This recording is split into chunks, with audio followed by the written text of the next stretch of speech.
ইমানদার মুসলমান, এরা নবীর উম্মতের দল, আমি আপনাদেরকে যে বিষয়টি বলতে চেয়েছিলাম, আজকের আলোচনার মূল বিষয়, অল্প সময়ের ভিতরে সংক্ষিপ্ত আকারে কিছু কথা বলতে চাই।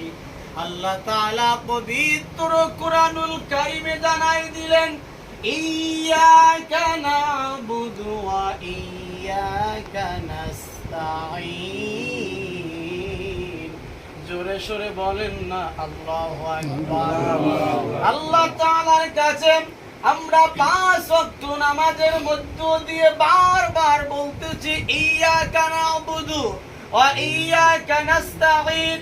আল্লাহ, আপনার ইবাদত বন্দেগী করি, আপনার কাছে সাহায্য প্রার্থনা চাই। মুসলমান ইমানদার, অবশ্যই আমরা এই কথাটাই বলি, কথা বলেন ঠিক কি না? আল্লাহ তাআলা ডাক দিয়ে কয়, হাবিব তুমি বলো। আল্লাহর হাবিব ডাক দিয়ে কয়, আল্লাহ আপনি আমারে